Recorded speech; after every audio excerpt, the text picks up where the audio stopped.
Good morning, good afternoon, depending on where you are in the country. And delighted to see you here. For those of you on the inner circle last night, we did suggest this may be a bumpy one. And when we met on Tuesday, we suggested some caution. And sure enough, the inflation data out of the US last night sent the markets a little wobbly. And we'll discuss the implications of that and look at what's going on. Hi, Stephen. Good to see you here. G'day, Shane. G'day, Gary. How are you all? Just let me know you can hear me okay and see the screen all right. Hi, Ewan. All good? Fantastic, thanks. Okay, well, we'll just pop this little disclaimer risk warning up. Of course, this is my opinion only, not necessarily representative of Go Markets. This is for educational purposes only, so do your own due diligence, including things like checking earnings, checking other corporate information, of course, if we're talking about share CFDs, and make sure you're abreast of anything else that's going on that may be relevant, and of course have a trading plan that you've tried and tested. Let's just look at what's happening right now. Let's just close that down. Okay, there we go. Across the news, of course, US equities on the back of that hotter than expected inflation data, which was already hot, was actually a significant move downwards, and we'll look at how significant in a while, but we had a broad-based sell-off. Very few stocks in the US were spared, and that's after a couple of days where this had been brewing. So we'd already dropped about, so now we've dropped about 5% on the S&P 500, about 8% on the NASDAQ. But obviously some of this was priced in. Obviously we had another drop last night across the board. I think it was the biggest drop since January on the Dow, but we are seeing US futures higher. And although Asian markets are following that weak lead, they're actually holding up reasonably well and off the lows of the session. Was certainly an interesting start on open for many stocks in Australia.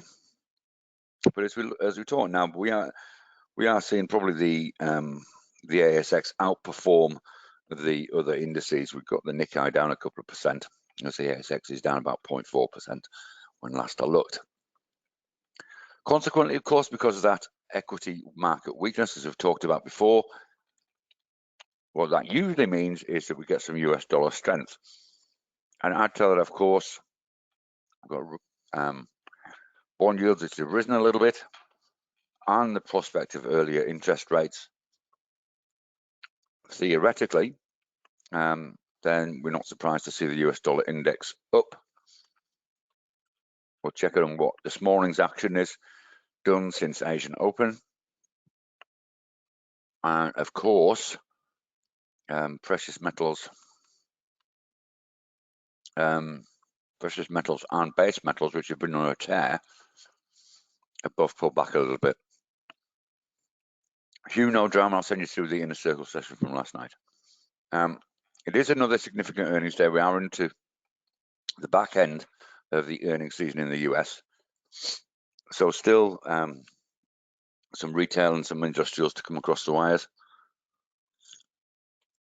And of course, tonight we've got some more data coming out. A fairly quiet day today, but we've got the US weekly jobs, obviously, just to add to the mix. And then, importantly, we've got retail sales coming out of the US tomorrow, which may add to the inflation story.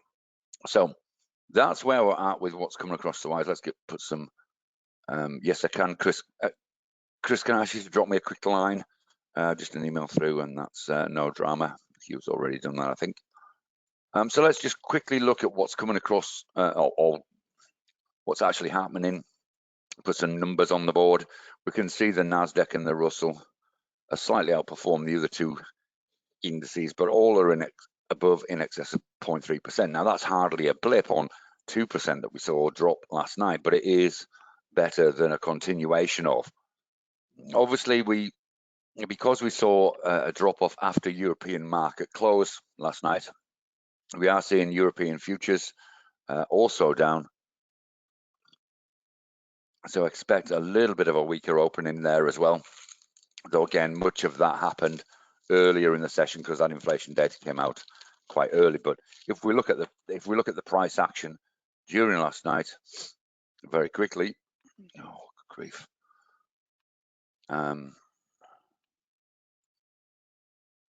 What on earth is that? There we go. You can see there's the Dow down 2%, Nasdaq down 2.5%. So we actually closed towards the lows of the session, and just a sea of red wherever you look. The banks actually started off okay on the back of that inflation day, but then just carried on selling off. So we had this extra little move down. So if we look at where European markets closed, it was around about here. So you can see that half of the drop had already occurred, and that's why European markets are down a little bit. If we look at copper futures, now here's the good news. Look at copper futures, they're up, but also we can now see these on Go Markets charts. We can now trade copper futures direct. I did say I would inquire, and we did inquire, and there you go. So there's the data on this is limited, just simply because of where we got the feed from. So we're limited to data from beginning of April. Of course, you've got, for context, you can always go elsewhere to actually see.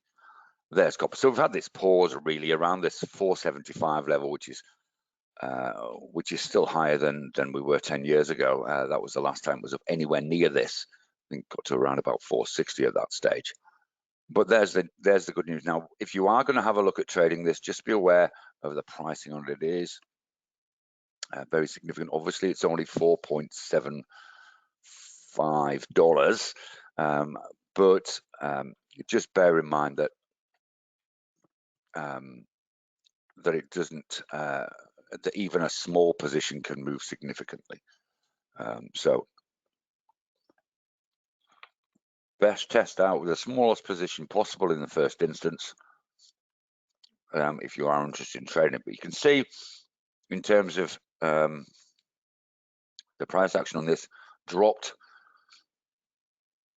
during the US session, but we're up in Asia.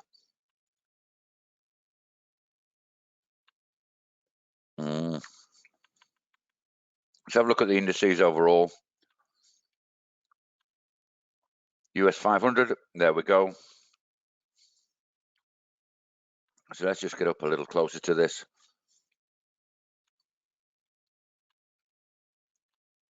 So we suggested 4100 might be a good place to a support. We actually smashed through that.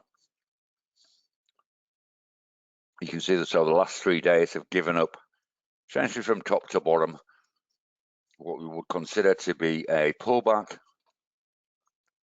of around about 4.5%. And there you see Asian market action there. And if we look at the NDX, so again, we've got a couple of key levels going on here. So there's our blast through 13100 essentially, or and you can see there that's down just shy of 8% on its low, and we've got again a bounce here. So this level we've marked on the chart at 13139 was resistance here and here and here. So this is an important level. If we can get back up to this, it could be a sign that the selling for now is done, and we need not go away in May. But at this stage, it's still too early in the game to call anything that suggests that this may be it. Okay, with the big job number coming out tonight and retail sales tomorrow, we could see more, but that's a fairly significant drop. Even if those inflation numbers were expected to be significant. With US dollar doing this with that bounce off 90, then not surprisingly, let's just drag on a couple of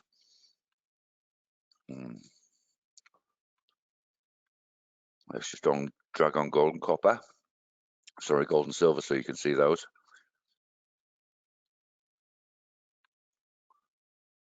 So here's silver. There's the pullback in silver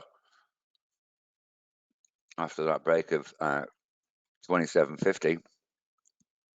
So we seem to have hit a little bit of resistance on copper around that sort of 27.50 level. There's 27.50. If we do break that, we could be up to 28 pretty quickly, but you can see we did start lower in Asian trading after last night's sell-off, but that's only really, it's holding, as long as it holds on to 27, then that's still in undoubted uptrend. We look at gold, still holding over 1800. That's important as well. Again, we started down this morning after a weaker day yesterday, but this was predictable on precious metals because of the candle action over the last couple of days. You can see we rejected a move at 1843 days ago, and then we've had a couple of very uncertain looking candles before it dropped off yesterday. But again, up in Asian trading so far. So with that US dollar strength yesterday, although a little weaker today, and market uncertainty rife, we can have a look at the VIX. Well, we can try and have a look at the VIX. We can have a look at the VIX, and this is, whoa, what's going on here? Sorry, I've got windows open in left, right, and center. Yes, the VIX. Thought that might spark your interest, Rod. So obviously we had this smash up. I think was it 20%, 20-something% last night? From top to bottom, it was 22.5%. There you go. And obviously today, it's subsiding a little bit on that future strength. So this is good. We're down 6% already. I hope that's making some of you happy. But it'll be interesting. Again, it'll be interesting to see what happens next with the data that comes through tonight. But this is another sign that perhaps we could be done or nearly done, even if it is early in the day to call it. Have a look at the currency pairs. We'll come back to this hourly chart in a minute, but let's look at it on a daily chart for right now. This is a Euro USD. So in a daily chart, we can see we've got a resistance long-term around about 120.2170. We've got support at 119.70. So 200 pips top to bottom. Put on a line chart and you can see quite a lot of action around this level that we've marked here, around that 120.75. Now, check that to an hourly chart and you can see why this is interesting. So again, last night's drop on that US dollar strength, but you can see it's holding on to 120.75. So for those of you who remember a bounce strategy, this could be a good example. Okay, I wouldn't take notice of the fact that that looks like a double bottom. It's really not. You can't count 5 pips as a double bottom. But what's interesting, nevertheless, is that it is moving. It is moving in a way that suggests the selling could be done for right this moment. So this 120.87, which if we take it back 1, 2, 3, 4 days as a resistance, this could be an important level. And for short-term traders, that potentially means a 24, 25 pip up move in Euro USD in the first instance if we do get continued US dollars weakness today. We look at the US yen again. There's yesterday's movement pushed us over that resistance at 109, 109.6, 16. As you can see there, but we're pretty flat in Asia today so far. We've actually come off the, we're a bit better earlier on. You can see it's been quite bouncy over the last sort of hour or so. In fact, last 2 hours. So we're around about where we opened the Asian session.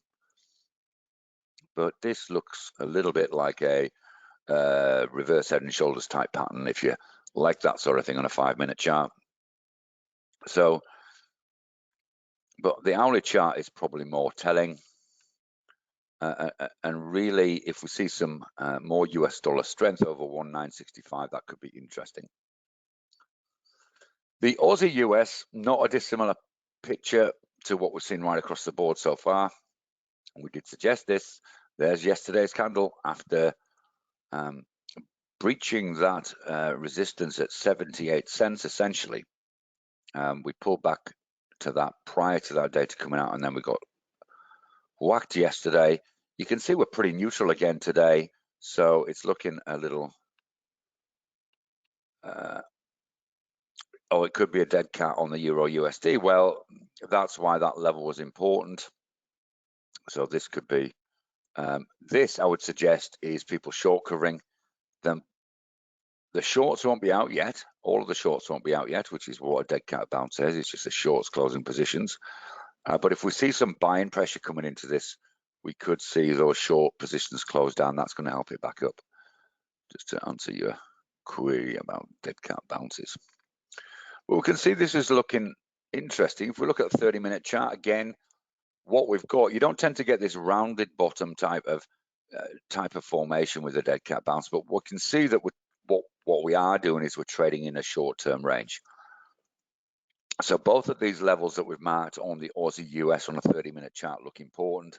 77.41 to the downside with a 50 pip up move potentially, and then 77.23 to the downside. Now, if we break that level on the 30-minute chart, then what we would suggest as a next important technical level is only around about 25 pips to the downside. So more upside potential than downside potential, perhaps, on a break, depending on which way this breaks it. But at the moment, it's unclear, and it is trading within a fairly tight range since Asian Open, being within around about 18 pips. Look at the Kiwi yen. This is interesting as well on a 30-minute chart. We'll pop it on a daily first of all. This is interesting because this is the longer term key level on the daily chart, around about 78.60. We breached that yesterday, but we're working our way back up to it. And again, if we break through that, it could be interesting. You can see we've got, let's put on a line chart so you can see it better. On the hourly chart, we've got this sort of, again, a rounded bottom type of formation. But you can see historically how important this is on the hourly chart. But really, we're going to hit a lot of noise within about 20 pips higher than this. So we're thinking there must be better charts than this. So where else can we look? Well, let's have a look at the GB pound. We didn't actually have a look at GB pound USD, but let's do that first. Whoops, not GE. We'll look at GE later. So there's GB pound USD. Now this broke through this level here at essentially 140 and tested the highs we hit in February of around about 140, 153.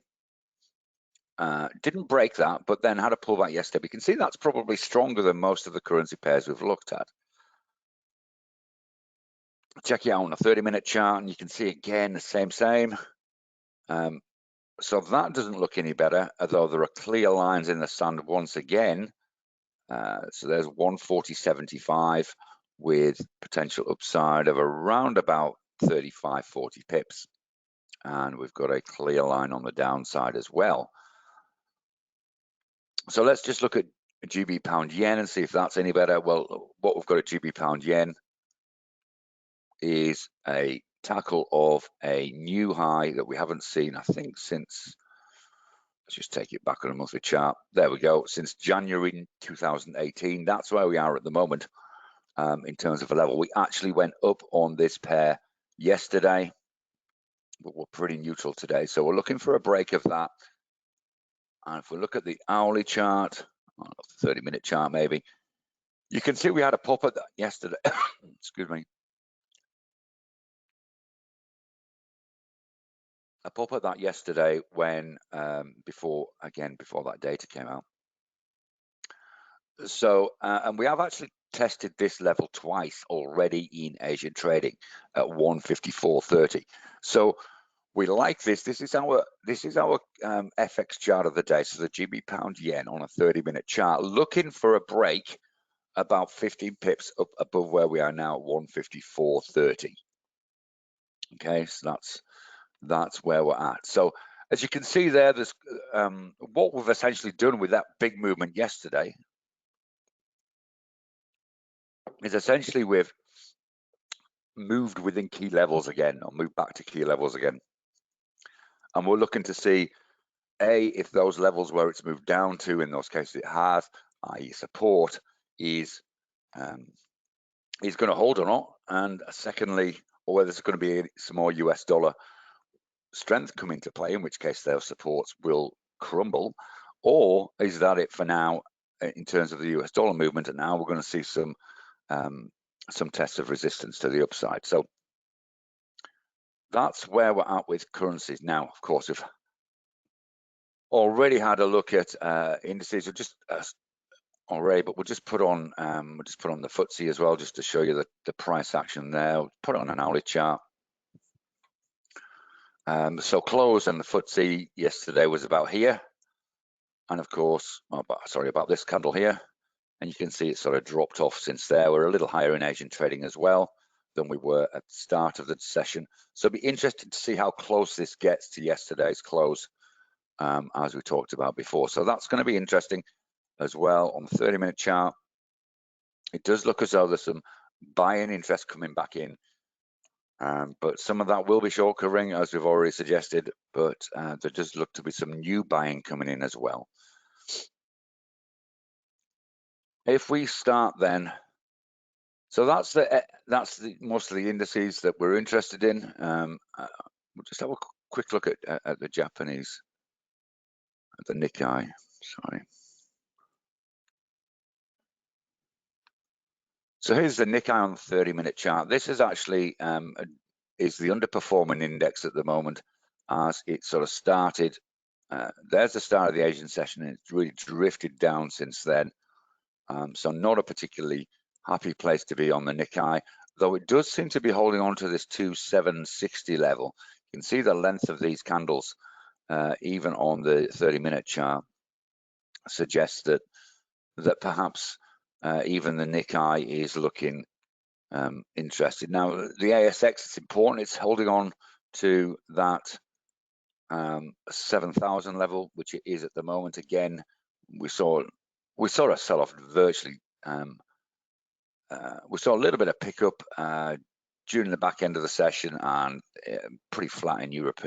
But then we saw this major drop last night, and you can see here we're slightly higher than open. There's the open today, and we're at there on the futures contract. So what does that look like on the real ASX? Well, let's have a little look at, and then we'll have a look at some individual shares and see if there's anything we can find that is a bright spot on what's otherwise a very red day. Give me a second. So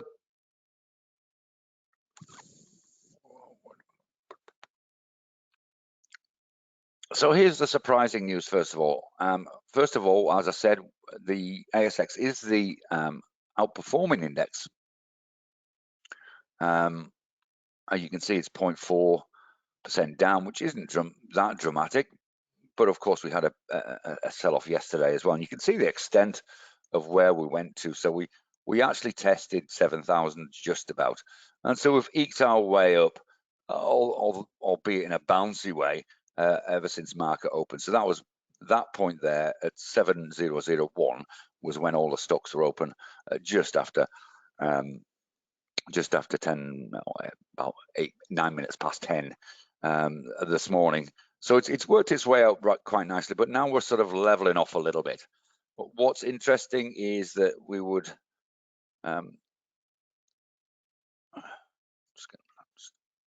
Yeah, I know. Well, what's interesting is there's 70 stocks rising out of the top 200. So that although the decliners are more, it's not what we saw yesterday or Tuesday, I think, where we had something like 30 or 40 stocks rising, unless at some points. And what we are seeing is some sectors holding up okay. So we've had some buying come into the banks. So you'll see ANZ looking good today, Bank of Queensland likewise. CBA had a bounce yesterday and have continued that. We'll have a look at a chart of that in a moment. We are getting some general a mixed feeling in resources. BHP is surprisingly robust. You can see there we're around about neutral. Oz Minerals got battered on open and have not recovered very much since. And just look at Rio. And we can see Rio are actually outperforming in that sector. So it's a very mixed bag in terms of where we're at. Treasury Wines reported with nothing going on. Xero got hurt badly. You can see it's down 7%, but that's way off its lows. So there was a report came out from Xero which suggested that their record numbers, but then again, the market was expecting that. It's a really good example of probably why you shouldn't mess around with things pre-earnings. We'll have a look at that, although it is towards the highs of the session, believe it or not. It was down to 120. There you go, 119. Okay, so yeah, that's interesting. We'll have a look at WOR as well, because it's one that we've been tracking for a little bit. Our favourites, long-term favourites after pay have dropped again down to 85. Can you believe that? I know a couple of you can't.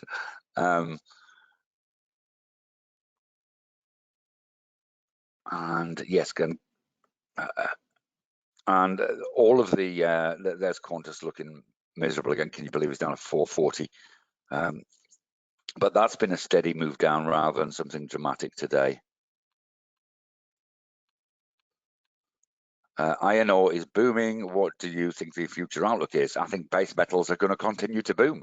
There's infrastructure, copper particularly. There's infrastructure spending going on all over the planet.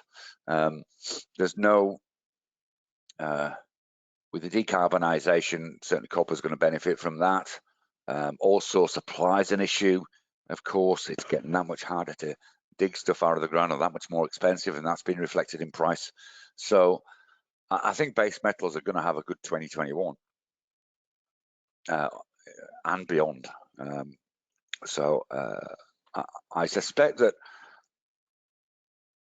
if I had to plant the flag in a long-term position now, it would be someone like Oz Minerals from a copper point of view, or FCX in the US.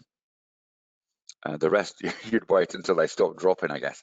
I'm just having a quick look. Energy, I think, are doing okay. Woodside are down, interesting. All search it up. There's a bit of a mixed picture there. And apart from that, it's really the banks, and not all the banks. Look at National Australia Bank, looking a bit miserable. Healthcare are having some buying coming into it as well. So let's just look at some charts.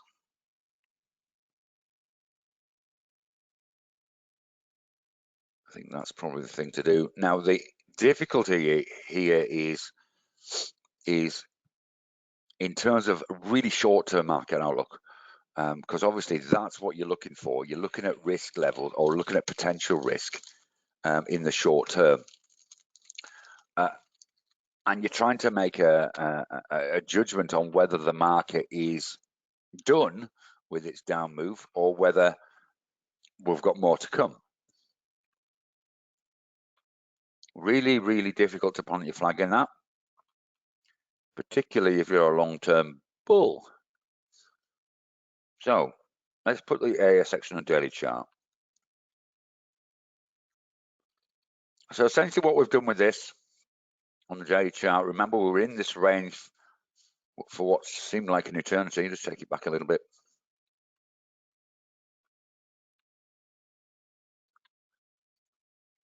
we're in the sideways trending range for most of the beginning of the year. In fact, the back end of last year into around about April. Then we got this pull up, and now we're back into sideways trend, albeit towards the bottom of that sideways trend. So is it time to go short? Well, I think it's, or do we continue with a long vibe? So long term, put it on a weekly chart, we're in uptrend. There's no doubt about it. We have a level which is in the record high. It was November 2019, which, there we go. But nevertheless, we are in uptrend still, generally. So it's one of those market situations where you're probably, even if you have a long bias, or even if you think the market is going to get tank again for the next few days, or even weeks perhaps, then it might be one of those situations where you position size accordingly. There's no strong trend there, so you pare back your position sizes to some degree, and just trade what you see, with a significant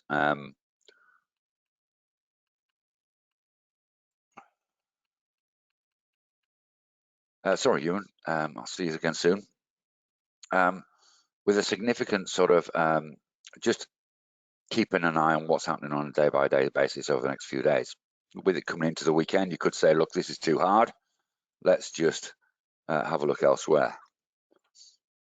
Sorry, at another time, and go and enjoy the weekend. So, but let's have a look at some charts. Now, ANZ, we're on a line chart.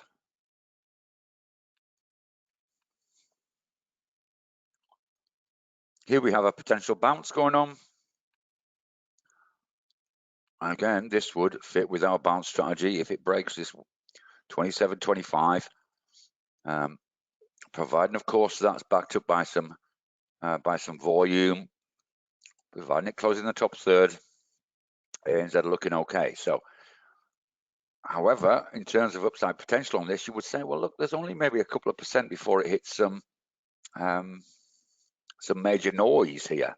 So, is it worth it? Well, maybe not. Let's have a look at CBA.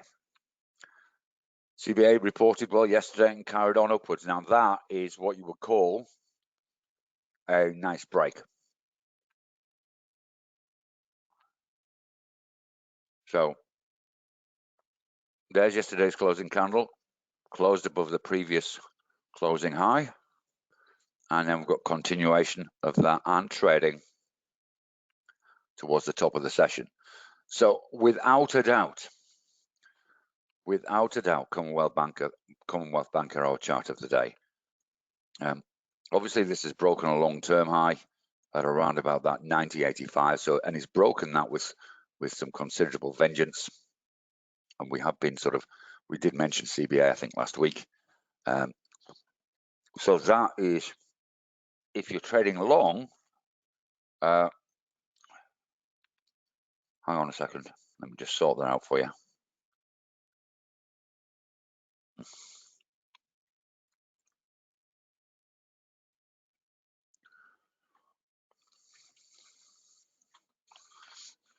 Oh, come on. Sorry, there's something going on with my mouse pad today.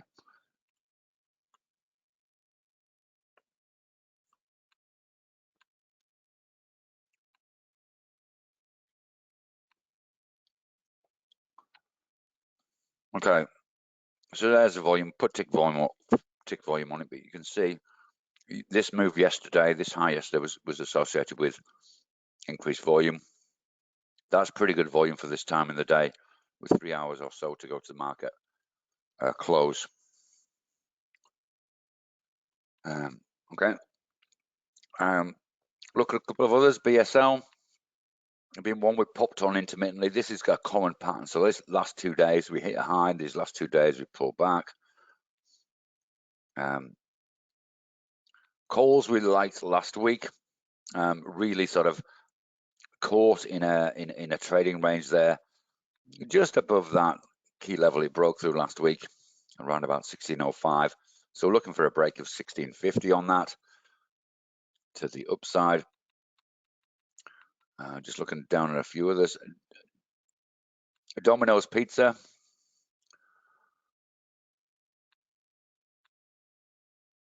It doesn't get much much range bound, much more range bound than that. So you can see that's going nowhere really. Just bouncing up and down in that sort of $3 range.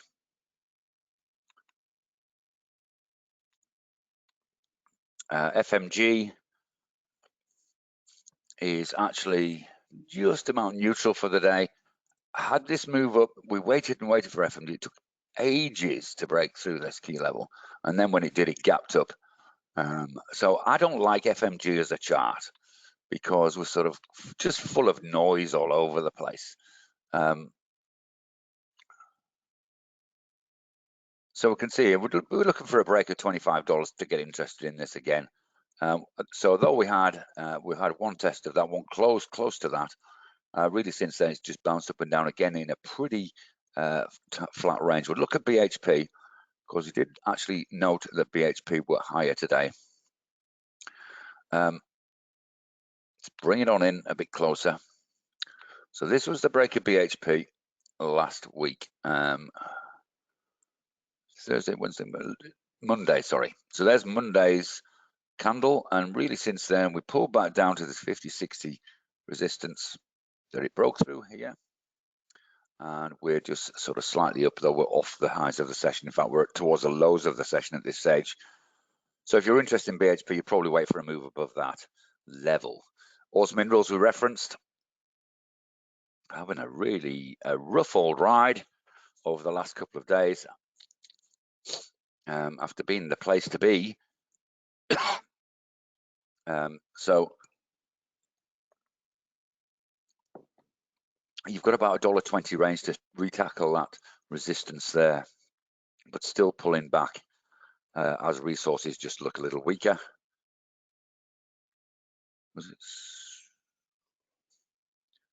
Another one. QBE were one we considered for a chart of the day on Tuesday, but really again has got stuck. Just put this on weekly chart to get some context. So really that 1082 is an important level. You can see it was high over here. To be sure, you probably wait till it broke through 11. So a little bit of work to do on this, although it is looking positive, trading towards the top of the range, higher today in trading and not looking too shabby. Look at Qantas. This just keeps on getting worse and worse day on day. This is now a major drop. Possibly, I'm really not sure what, apart from the lack of good news.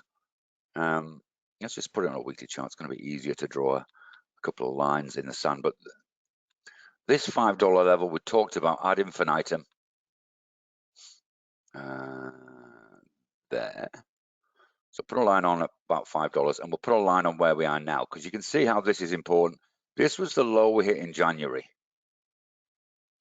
Okay, and also was resistance here. So we are actually tackling a key level now. The good news is we tested that today, and we're now trading towards the top of this candle. The bad news is there doesn't look to be any respite from this drop, which essentially has been, it is actually in bear market territory now. If you take the high, just double check that again. So that was the last high. So essentially bounced off bear market territory and is now just under it. Okay, so a 19.5% from our high. Now so once it broke through that 200 MA, it just sold off considerably. Never really, since we talked about it as being a potential upstock, didn't really break $5. So we talked about it off this bounce, off this 200 MA, and it thought about it, it thought about it, it thought about it, and I thought, nah, and just dropped down. And this was on the back of a few things going on, but undoubtedly with We've got reduced planes coming into Australia again. Even repatriating planes aren't coming in. We've got India absolutely smashed. We've got Japan looking a little shaky in terms of COVID wave. So there's all sorts of reasons why Qantas might sell, but it does seem a little brutal, to say the least, that it's all the way down at 440. But look, keep an eye on that. If we see this start to move up again, if we see a bounce off this is a rejection candle going on here. If we see a bounce up to 460, the market just relaxes its slacks a bit, and then we could see an opportunity here, but way too early to consider this. Let's just have a look at Zero.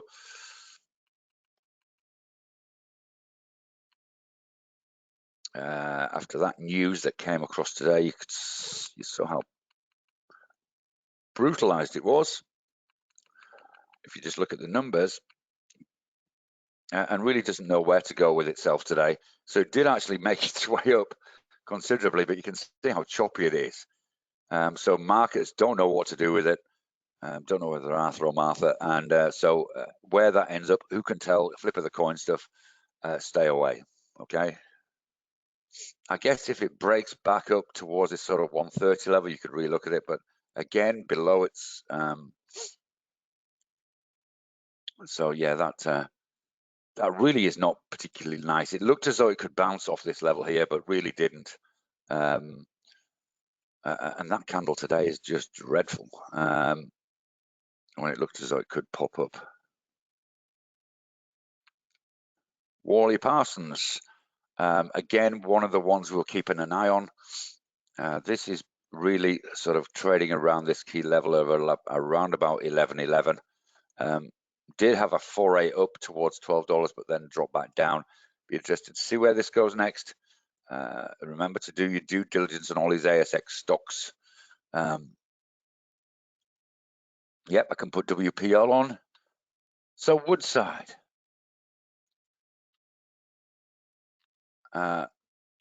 Look, Woodside, if you're interested in a short, it's looking very tricky at 22.30. Let's just put this into context, take it right back. You can see how important this level is. Not sure why Woodside is underperforming as it is there, but whichever way you slice it, it is. LYC for sure. Big sell-off day yesterday. Trying to recover.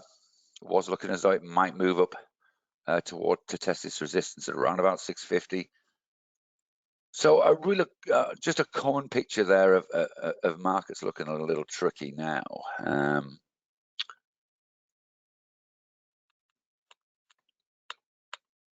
So our favorite short, let's just quickly have a look at healthcare, Sonic.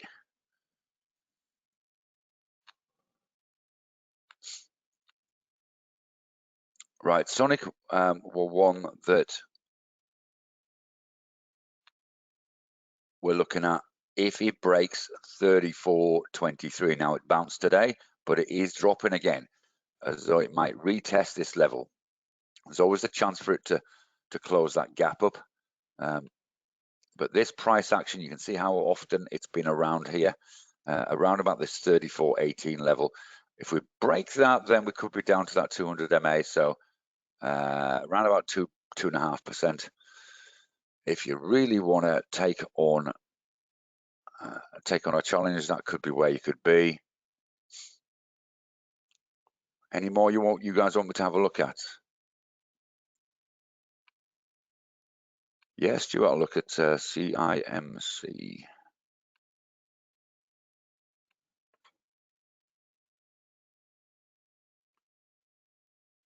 That's CIM, isn't it?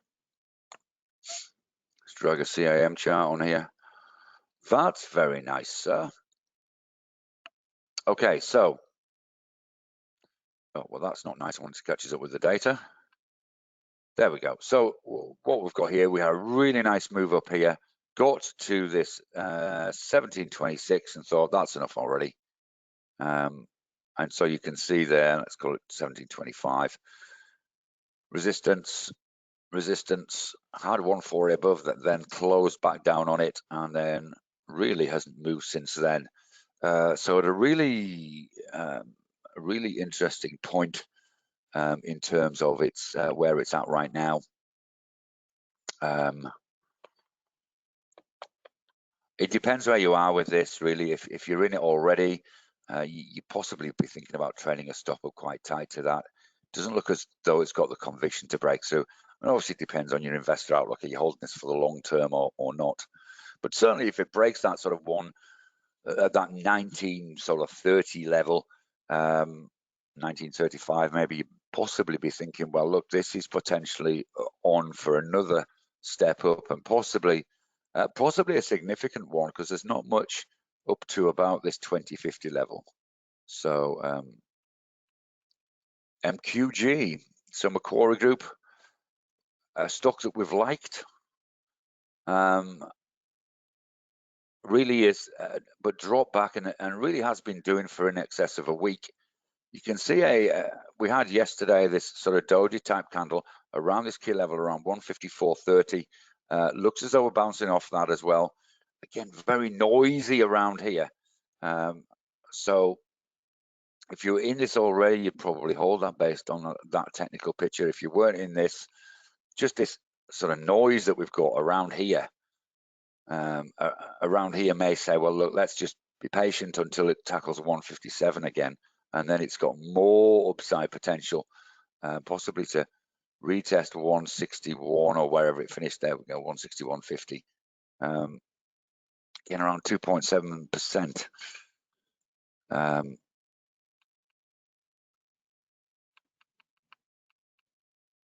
Okay. Right, just a quick one, quick two US stocks to have a look at.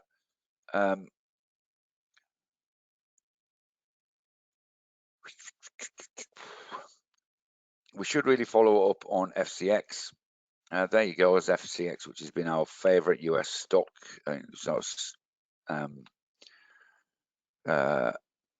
think this has been our chart of the week twice in the US, but you can see how choppy it's been over the last 3 or 4 days. It's been due to the market sell-off. But it actually held up quite well, but dropped off a bit last night again. So we're looking at that 45 level as the level to get interested in this already. But outside of that, there's very, very little we like in this space. In the US, there's just not enough to say, hey, look, this is good. The bank started off really well, but then just sold off. So we had Bank of America, Citi, JP Morgan, all doing the same. We did promise to have a look at GE. And GE was we promised to have a look at this because I sort of thought, is this a potential short? And then I sort of looked at it and thought maybe just a bit too noisy around this area here. So really, again, possibly sort of 2.5–3% in that. So really the sort of position you'd really want to be keeping an eye on, or at least checking on once during the session.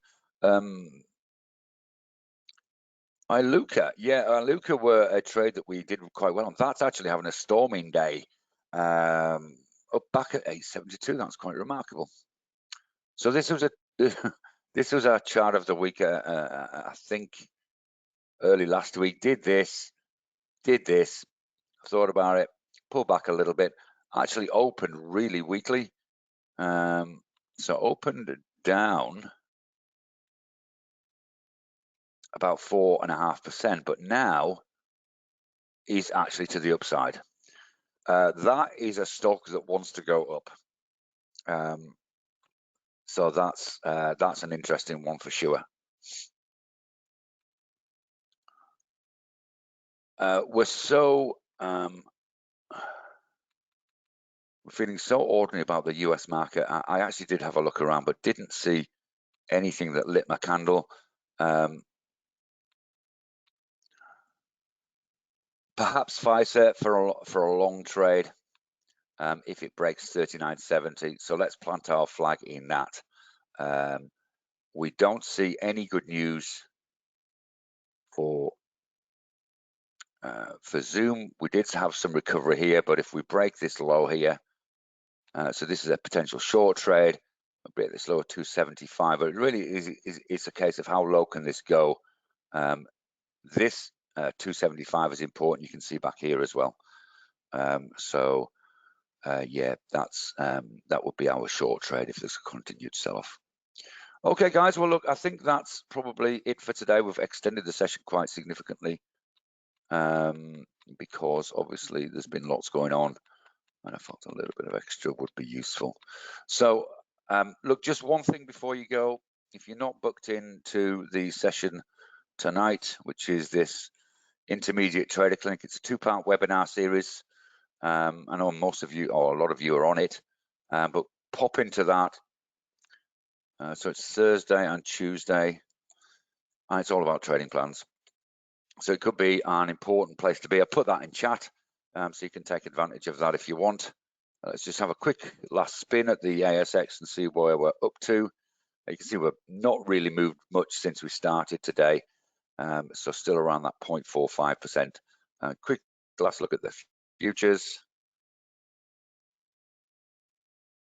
You can see again, we're pretty similar. We're just in excess of that 0.3% higher on the Dow and the S&P 500. So not a great deal of movement while I've been talking, but expect some more fireworks once the European market gets close to open. Okay, guys, take care of yourselves. Trade safe. Really, really trade safe. Okay, just be very careful. You're welcome, Jonathan, Anthony. Yes, it will. Just make sure you're registered though, Jonathan, just to make sure you get a copy of that. You're welcome, David. Thanks, Shane. Take care, guys. See you again soon. I'll see some of you tonight. Bye-bye for now.